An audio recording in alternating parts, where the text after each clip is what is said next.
मदाश्रय केवल मेरे आश्रित रहे। ये बहुत बढ़िया मीठी आखिरी बात।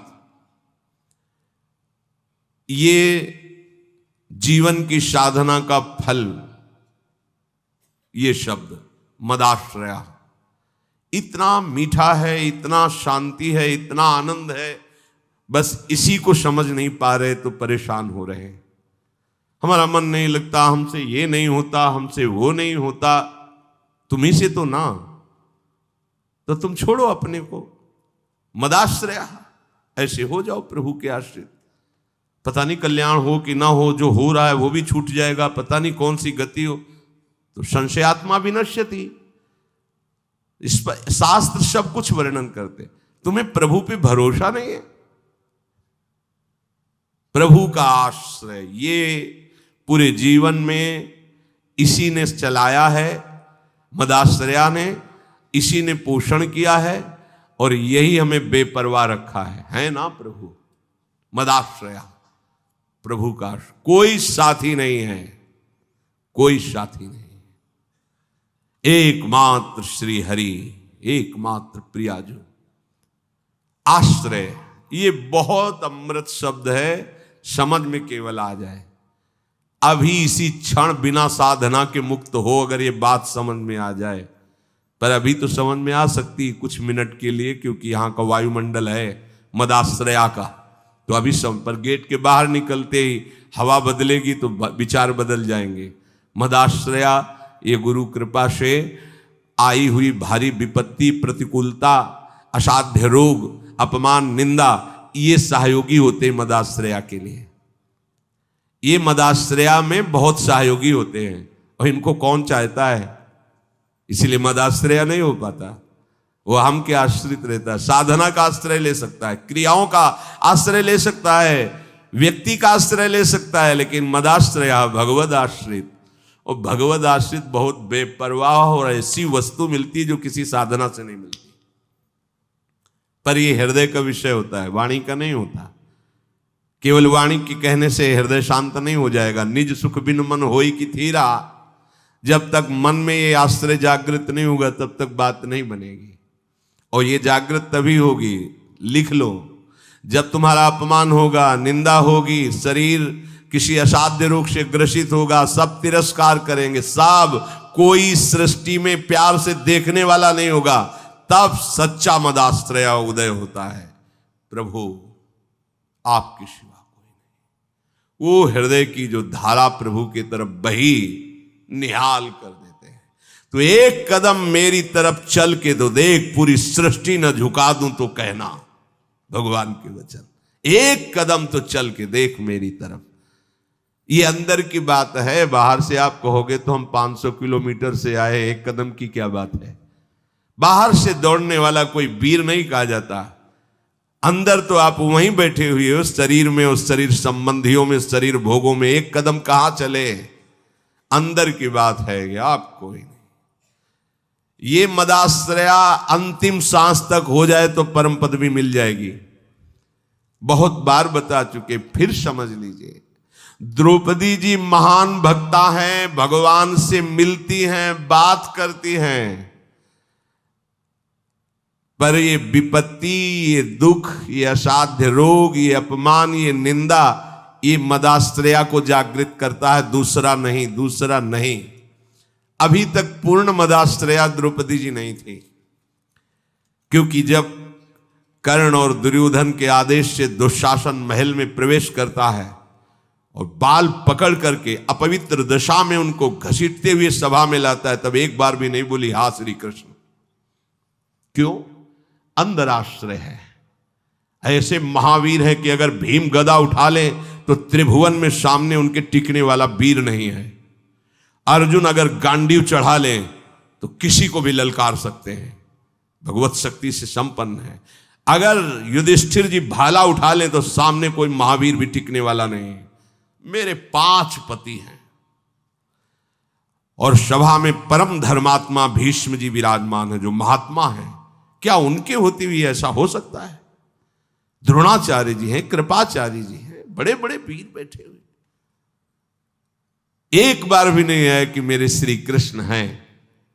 पढ़ के देख लो, व्यास भगवान द्वारा रचित महाभारत, उसका स्वाध्याय किया है पूर्व में। एक बार भी नहीं आया कि मेरा परम प्यारा मित्र श्री कृष्ण है ना, वो बचा लेगा। अगर ऐसा आता तो दुशासन केस में हाथ ही नहीं रख सकता था। विश्वास कीजिए, महल में ही केस नहीं पकड़ सकता था द्रौपदी के। गई सभा में,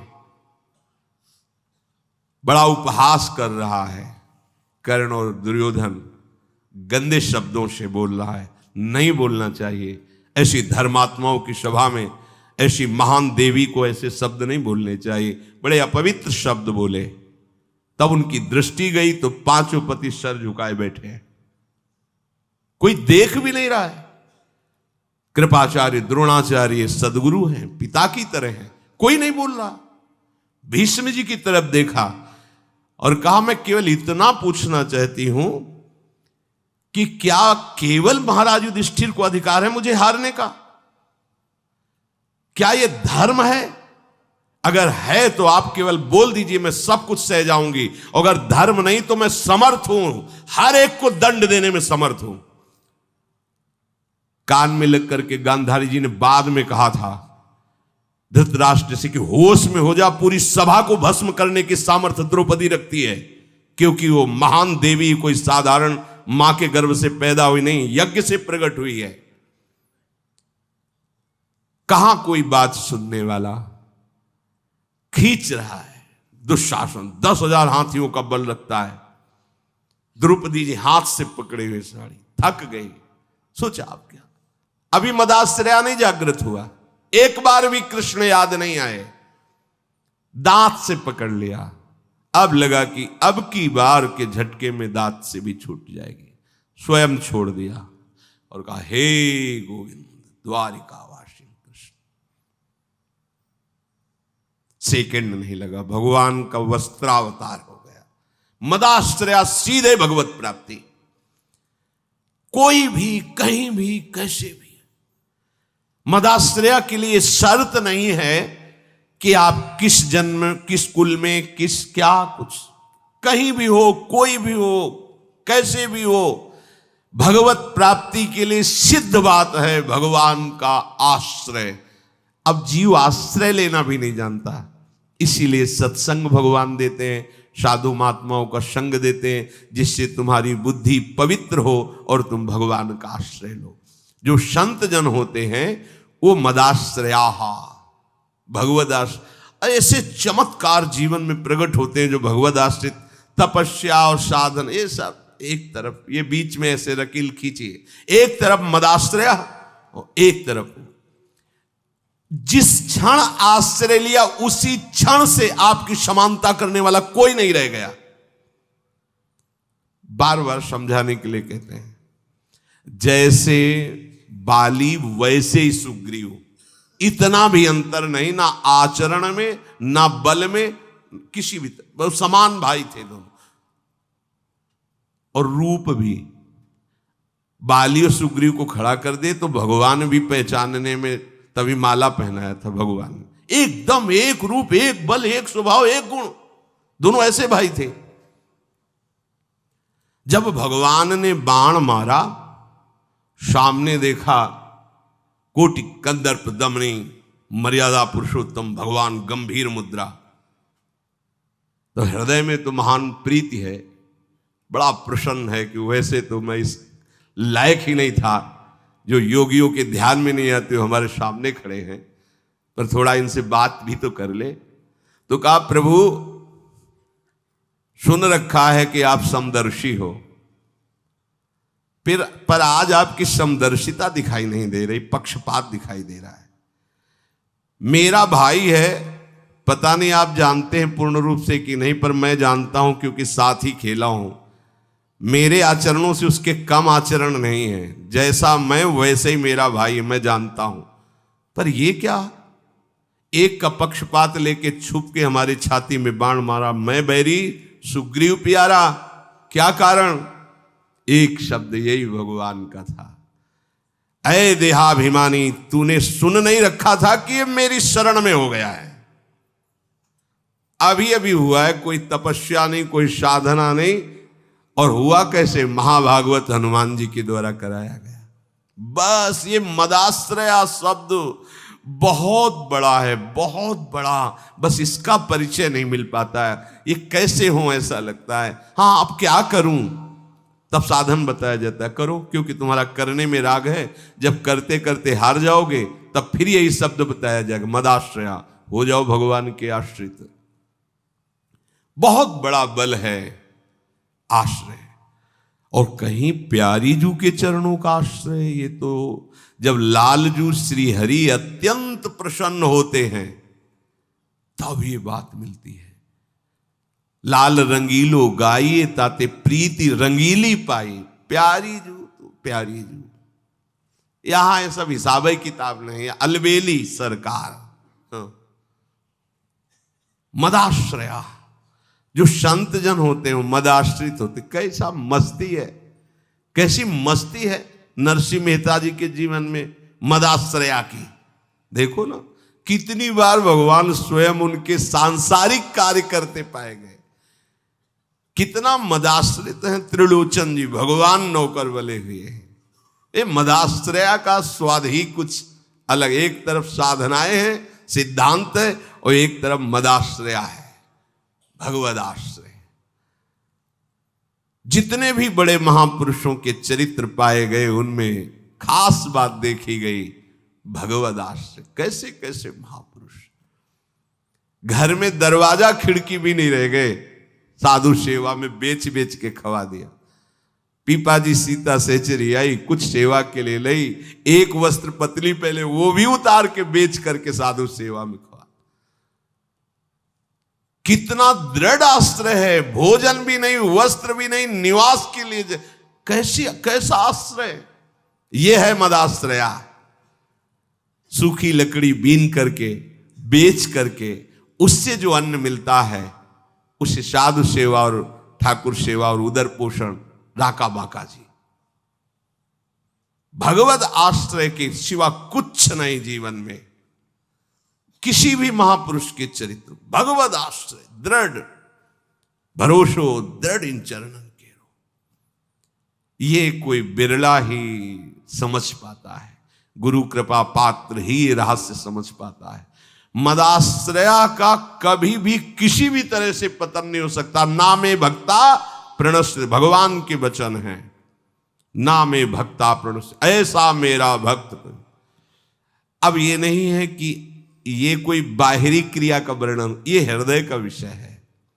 हृदय से भगवद आश्रित हो गया है, ये अंतिम बात है। आत्मसमर्पण, हृदय से भगवान के प्रियालाल के आश्रित हो जाओ। ये सब जितनी भी साधनाएं हैं ये सब यहीं लाने के लिए हैं, अहंकार असाधनों का नाश करने के लिए। लेकिन मदाश्रया सीधे भगवान को अधीन करने वाली बात है। ये संत जन मदाश्रया होते हैं, भगवत आश्रय के सिवा अन्य कोई नहीं। कथामृष्टाः, सबसे प्यारी वस्तु क्या है अगर पूछी जाए आपसे तो आपकी दृष्टि कहां जाएगी? देखो, अगर पूछा जाए कि आप वृंदावन में बैठे हो, सबसे प्यारी वस्तु क्या है, तो इतनी भीड़ में दो चार की बुद्धि प्रभु की तरफ जाएगी, नहीं तो इधर ही जाएगी, प्रकृति की तरफ, प्रकृति की तरफ ही जाएगी। कोई बिरला ऐसा जिसकी बुद्धि सीधे प्रभु की तरफ जाएगी कि प्यारी जू का नाम, प्यारी जू की लीला कथा, वृंदावन धाम, प्यारी जू के लिए रोना तड़पना, ये कोई बिरले ही बोल पाएगा। नहीं, आपकी प्यारी वस्तु क्या है, तो कहीं ना कहीं प्रकृति जन्य बात लेकर के वो बोलेगा, क्योंकि उसका प्रकृति का आश्रय है। और यदि प्रभु का आश्रय है तो सीधे शब्द नहीं, सोचना नहीं पड़ेगा, सीधे शब्द निकलेगा। कथामृष्टाः, प्रभु का नाम कीर्तन करना, प्रभु का नाम जप करना, प्रभु की लीला कथा कहना, प्रभु की लीला कथा सुनना, ये सबसे मीठी बात है, सबसे प्यारी बात है। शरणवंती कथयंती च, ये नशा हो जाना चाहिए प्रभु की चर्चा सुनने का, प्रभु के नाम कीर्तन सुनने का। राधा राधा सुनने को मिल रहा है, हमारे कान बिल्कुल तन्मय, राधा राधा अमृत जा रहा है हमारे कानों में। जब हम बोल रहे हैं तो हम पुकार रहे हैं राधा राधा राधा राधा। सोचो कितना हृदय पवित्र हो गया, जिसका ये नशा बन गया है कि अब सत्संग के बिना हम जी नहीं सकते हैं, अब नाम जप के बिना, नाम कीर्तन के बिना हम जी नहीं सकते। हो गया काम। अगर ये बात आ गई ना, नशा आशा व्यसन बसन याति नहीं, रघुपति चरित होए तहां सुनहि। हनुमान जी महाराज का नशा है, कहीं भी भगवत चर्चा होगी वो किसी न किसी रूप में आके सुनते हैं। ऐसे बहुत से भगवत प्रेमी महात्मा हैं जो व्यक्त बैठे, कुछ अव्यक्त बैठे हैं और वो सुन रहे हैं भगवत चर्चा। अपने तो नशा धारण करना चाहते हो तो भारी नशेबाज है भगवत चर्चा के, भगवान नाम कीर्तन के। और यहां तक कि भगवान भी कह रहे मद भक्ता यत्र गायन्ति तत्र तिष्ठामि नारद, जहां मेरे भक्त नाम गुण कीर्तन करते वहां मैं जरूर विराजमान होता हूं। नाम बसामि वैकुंठे, मैं वैकुंठ में नहीं हूं, जहां मेरे भक्त नाम कीर्तन करते हैं, कथा करते हैं, चर्चा होती, वहां मैं होता हूं। तपंति विविधास्तापा नैतान मदगत चेतसः, भगवान के लिए कष्ट सहना। देखो कष्ट निवृत्ति के लिए भगवान का भजन करना अलग बात है, ये अनन्य भक्ति की बात कर रहे हैं। भगवान के लिए कष्ट सहना, कोई गाली दे रहा है, कष्ट हो रहा है ना, हमें सहना है, प्रभु के लिए सहना है। रोग आ गया है ना, हमें सहना है, प्रभु के लिए सहना है। कुछ भी परिस्थिति जो हमें ताप दे रही है, हृदय जल रहा है, वो हमें सहना है, क्योंकि इसी सहनशीलता से हमें भगवान की प्रेम लक्षणा भक्ति का अनुभव होगा। विविध प्रकार के आंतरिक वेगों की जलन को सहना और विविध प्रकार के बाहर की प्रताड़ना को सहना है। संसार किसी को नहीं बख्शा, बड़े बड़े सिद्धों को भी दंड पहुंचा दिया है। पंडित बाबा श्री रामकृष्ण बाबा खोपड़ी फोड़ दी, चरित्र पढ़ के देख, उड़िया बाबा को गड़ासे से काट दिया। कितने ऐसे संतों के चरित्र पाए जहां ऐसी लीलाएं। ये संसार ये प्रसाद देता है, इसके पास जो है वही देगा ना। एक संसार दुष्ट की संगति ताहू में तुम पुष्ट करावो। अगर संसार के व्यवहार को देखो तो दुष्टता ही दुष्टता छाई है। उनको उनके मंगल की बात बताओ और वो तुम्हारा नाश सोचेंगे, कैसे तुम नष्ट हो जाओ, कैसे तुम अशांत हो जाओ, कैसे तुम भजन छोड़ दो। और वो चेष्टा कर रहे कैसे तुम भजन करो, कैसे तुम शांत हो, कैसे तुम मंगल को प्राप्त हो। तपंति विविधास्तापान, वो मेरे लिए विविध प्रकार के कष्ट सहते हैं। क्यों? ये कष्ट सहना तो बहुत ही कठिन बात है। बोले नहीं, नैतान मदगत चेतसः, जो मेरे में मन लगाए हुए उनको कष्ट सहना कोई बड़ी बात नहीं। ये खास बात प्रारंभ में इसका अभ्यास जब शुरू, बच्चा ही थे तो जैसे ठंडी लग रही, मैं शरीर नहीं हूं, वेदांत में मैं शरीर, बड़ा प्रभाव पड़ता था। नहीं नहीं, ये तो भ्रम है, मैं मान रहा हूं कि मैं शरीर हूं, इसलिए मुझे शीतलता लग रही। ये तो त्वगेंद्री का विषय है, शीतलता लगना या गर्मी लगना। नहीं, मेरा स्वरूप तो इससे विलग है। इतने में ही सहने की सामर्थ्य आ जाती थी और कहीं ये विचार करने का भी अवसर नहीं। प्रियालाल में चित्त लगाए तो सहन करना क्या बात।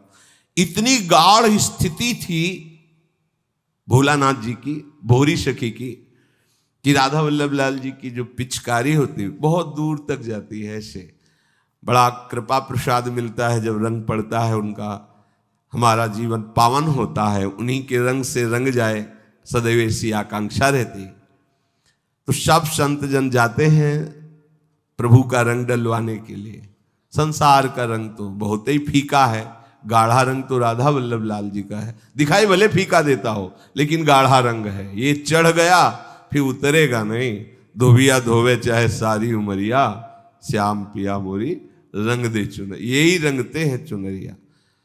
अब देखो और जगह से कष्ट की बात हो तो उन्हीं से एक सीधी पिचकारी ऐसे कान में लगी, पर्दा फटा, अंदर रंग चला गया। अब वो हर समय प्यारी जू में विकल रहते थे, इसका कोई फर्क नहीं पड़ा। धीरे धीरे वो रंग युक्त पानी अंदर गलन पैदा किया, मवाद बन गया, मवाद निकलने लगा, कीड़े पड़ गए। कान में अगर जरा सा भी चींटी चली जाए तो व्याकुल हो जाओगे, कीड़े पड़ गए। सेवा कुंज जाते, श्री जी के दर्शन करते, जो बंदरों को चना फेंक दिया जाता, जो नहीं पाते उठा लेते, यमुना किनारे उन्हें पाते और बस बैठे रोते रहते, हा स्वामिनी, हा लाडली। प्रेम की पीर उन्हीं के ऐसे पद हैं जो हृदय विदीर्ण करने वाले हैं। हर समय प्यारी जू में मगन रहते। जो लोगों ने देखा ये स्थिति तो बाबा इसकी दवाई करवा लो ना, ठीक है, प्रियाजू की जैसी इच्छा, जोई जोई प्यारो करे सोई मोई भावे। देखने से ही महसूस होता है बहुत कष्ट। उस समय मथुरा में व्यवस्था थी, मथुरा चलने की प्रार्थना की उनसे, एक बार आप चले। वहां गए, डॉक्टरों ने उनका तो ऑपरेशन हो गए, अंदर सब सड़ रहा है, कीजिए, पर जब ऑपरेशन करना हो तो 30 मिनट पहले हमें बता देना कि आए आप, 30 मिनट बाद आपका ऑपरेशन होगा।